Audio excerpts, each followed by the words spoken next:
اب لوگ منتشر ہونے لگے تو نسیم بھی اپنی سائیکل کی طرف بڑھا، مگر کچھ سوچ کر رک گیا اور تمام لوگوں کے چلے جانے کا انتظار کرنے لگا۔ جب سب لوگ چلے گئے تو اس نے ہمت کرتے ہوئے بوڑھے کو مخاطب کیا، بابا جی، میرا نام نسیم ہے اور میں کالج میں پڑھتا ہوں، کیا آپ مجھے جادو وغیرہ سکھاؤ گے؟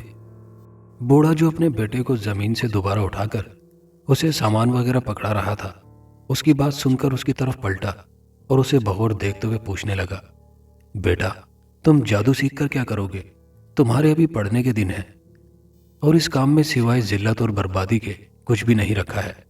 جاؤ، گھر جاؤ، تمہارے گھر والے تمہارا انتظار کر رہے ہوں گے۔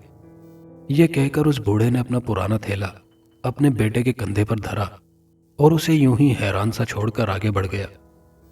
لیکن نسیم دل ہی دل میں ارادہ پکا کر چکا تھا کہ آج بوڑھے سے جادو سیکھنے کی بات پکی کر کے ہی گھر لوٹے گا۔ وہ بوڑھا اور بچہ شہر سے باہر جانے والی کچی سڑک پر ہو لیے۔ نسیم سائیکل کو ہاتھ سے کھینچتے ہوئے ان کے تعاقب میں لگا رہا۔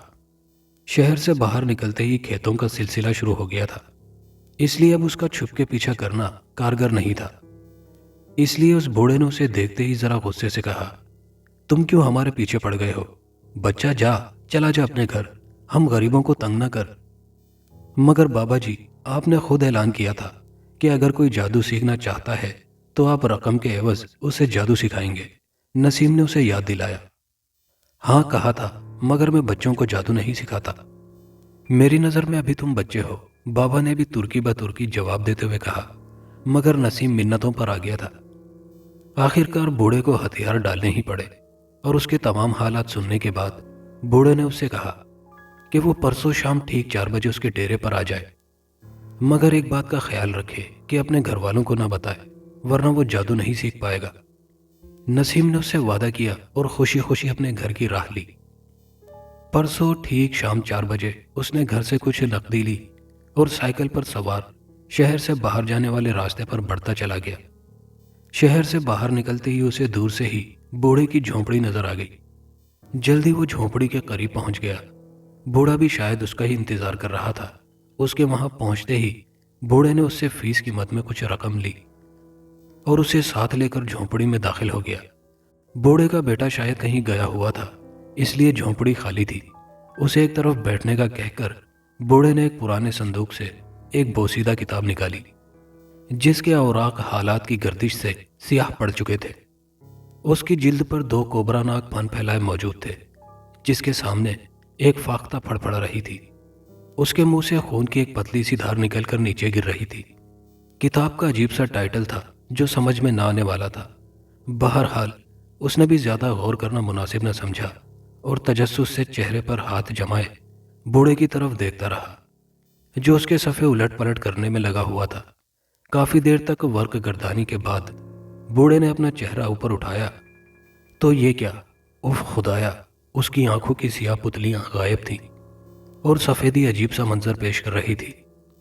نسیم نے ڈر کر بھاگنے کی کوشش کی تو بوڑھے نے گرجدار آواز سے اسے دوبارہ بیٹھنے کا حکم دیا۔ وہ ڈر کر دوبارہ بیٹھ گیا، مگر اس کا جسم ہلکے ہلکے کانپ رہا تھا۔ کچھ دیر تک بوڑھا اس کی جانب ٹکٹکی باندھے دیکھتا رہا، پھر اچانک اس نے آنکھیں جھپکی تو دوبارہ اس کی آنکھوں میں سیاہ پتلیاں نمودار ہو گئیں۔ بوڑھا اس کی طرف دیکھ کر مسکرا کر کہنے لگا، مبارک ہو، میں نے اپنے گرو سے اجازت لے لی ہے اور وہ تمہیں اپنا چیلا بنانے پر راضی ہو گیا ہے۔ اب تم اس بات کو اچھی طرح ذہن نشین کر لو کہ تم نے یہ جادو سیکھنا ہے اور اپنے ارادے اور اعصاب کو مضبوط بنانا ہے، کیونکہ جادو سیکھنے کے دوران تمہیں بہت سے عجیب و غریب مناظر اور واقعات کا سامنا کرنا پڑے گا۔ کمزور دل حضرات یا تو اپنی جان گنوا بیٹھتے ہیں یا مکمل طور پر پاگل ہو جاتے ہیں، اس لیے تمہیں پہلے سے بتایا جا رہا ہے کہ تم ایسی کوئی حرکت نہ کرنا جس کا خمیازہ تمہیں بھگتنا پڑے۔ بوڑھے نے اسے تنبیہ کرتے ہوئے کہا۔ نسیم غور سے اس کی باتیں سن رہا تھا اور ساتھ ساتھ اس بات میں سر ہلا رہا تھا۔ اس نے بوڑھے سے پکا وعدہ کیا کہ وہ جیسا کہے گا وہ ایسا ہی کرے گا۔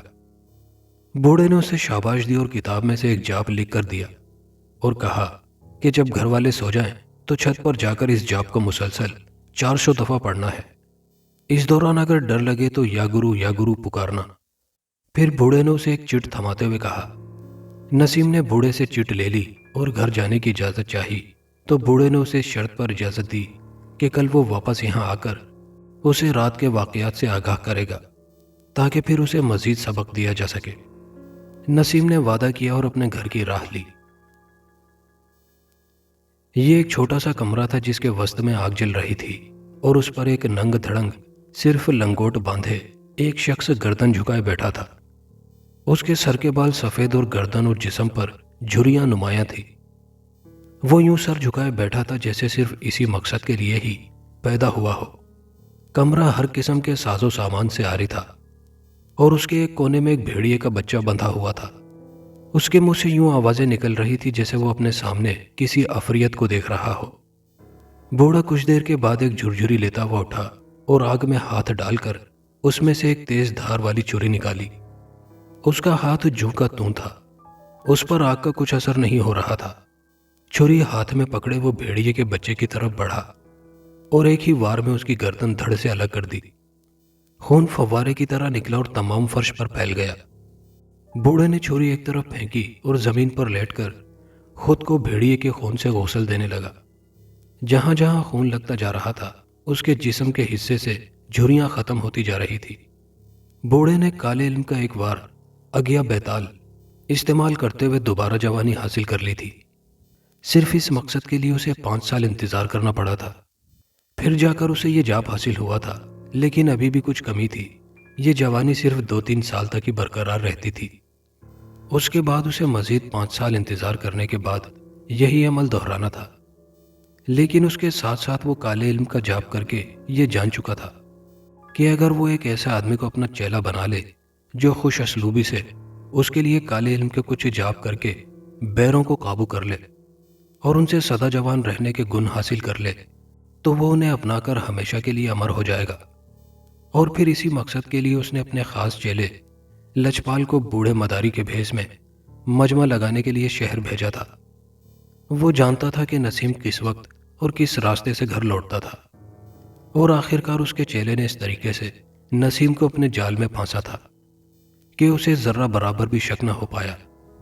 اس سارے کام میں یہ شرط لازمی تھی کہ اس کا شکار خود اپنی مرضی سے یہ سب کچھ کرنے کو تیار ہو۔ آج اس کے نئے چیلے نے جیسے ہی پہلا سبق لیا تو اس نے بھی اپنی کارروائی شروع کر دی۔ اسی سلسلے میں وہ اس وقت اس عمل سے گزر رہا تھا۔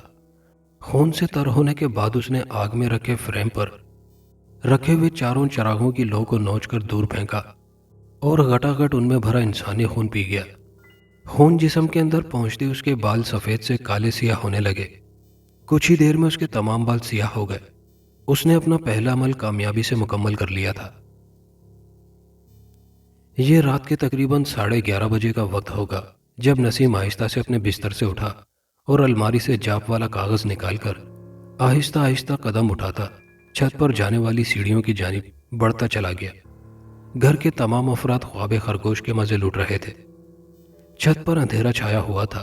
چاند کی ملکجی روشنی اندھیرے کو دور کرنے میں ناکام تھی۔ غالباً چاند کی آخری تاریخیں تھی۔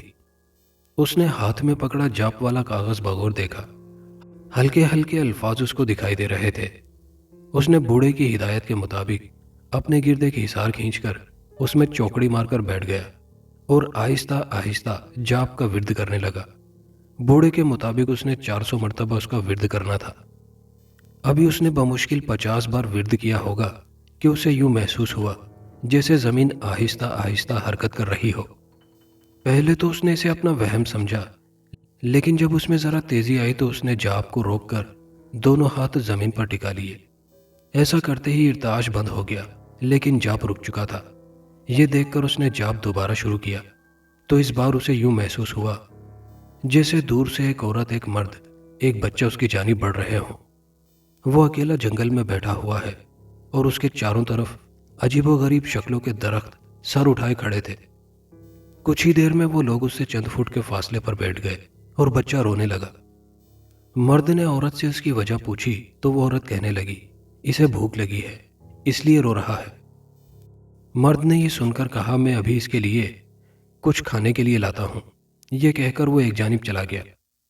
کچھ ہی دیر میں اس نے دیکھا کہ اس مرد کے ہاتھ میں ایک جنگلی بھیڑیا لٹکا ہوا تھا۔ اس کی گردن ایک جانب ڈھلکی ہوئی تھی۔ اس نے وہ بھیڑیا اس عورت کے سامنے پھینک کر کہا، لو اسے کھا لو، اس سے تمہاری اور بچے کی بھوک ختم ہو جائے گی۔ نسیم مسلسل جاپ کا ورد کرتے ہوئے ان کی جانب دیکھ رہا تھا اور ان کی گفتگو سن رہا تھا، اور پھر عورت نے لپک کر بھیڑیوں کو ہاتھوں میں دبوچا اور کچھ ہی دیر میں وہاں ہڈیوں کا ڈھیر پڑا تھا۔ مجھے اور بھوک لگی ہے، میرا پیٹ ابھی بھرا نہیں، عورت نے ہونٹوں پر لگا خون اپنی لمبی زبان سے چاٹتے ہوئے کہا۔ یہ سن کر مرد نے نسیم کی طرف اشارہ کرتے ہوئے عورت سے کہا، میرے خیال میں یہ کوئی بد نصیب بیٹھا ہوا ہے، میں ابھی جا کر اسے پکڑتا ہوں اور پھر تم اسے کھا کر اپنی بھوک مٹا لینا۔ یہ کہہ کر وہ جیسے ہی اس کی جانب بڑھا، یہ دیکھ کر نسیم جاپ ادھورا چھوڑ کر تیزی سے اٹھ کر بھاگا تو ایک زوردار ٹکر سے اس کا سر دیوار سے ٹکرایا اور وہ لہرا کر پیچھے گر پڑا۔ اس کے حصار سے نکلتے ہی وہ منظر غائب ہو چکا تھا اور وہ چھت کی دیوار سے ٹکرا کر بے ہوش ہو چکا تھا۔ نہ جانے وہ کب تک اسی حالت میں پڑا رہتا اگر بوڑھا بر وقت پہنچ کر اسے دوبارہ ہوش نہ دلاتا۔ بوڑھے کے پوچھنے پر اس نے تمام حقیقت بتا دی۔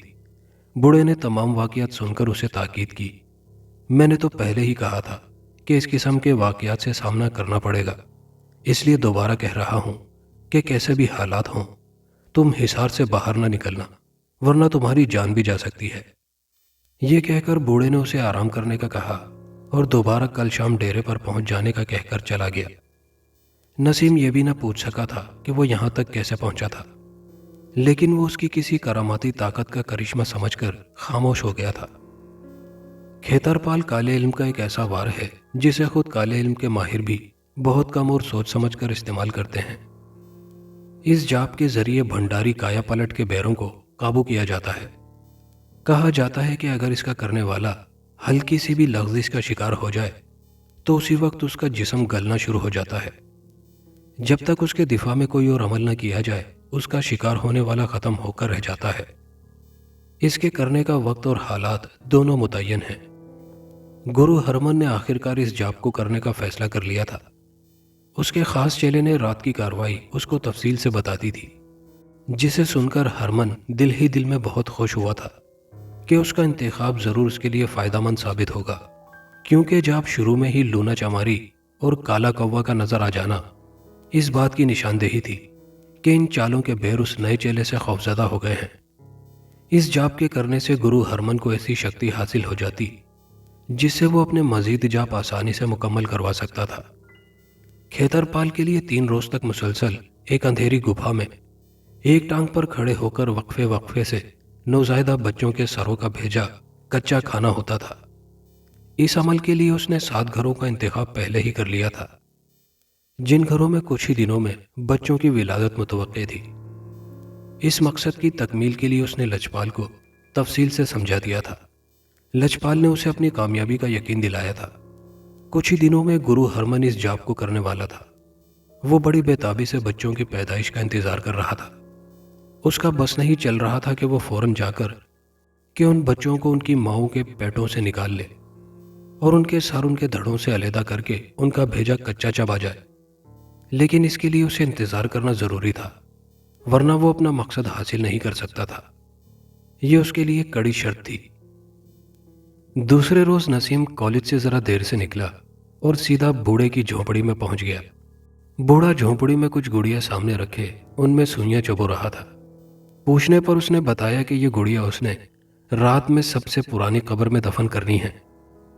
اس سے اس کو ایسی طاقت حاصل ہوگی جس سے وہ ایک بیر کو قابو کرنے میں مدد دے گی۔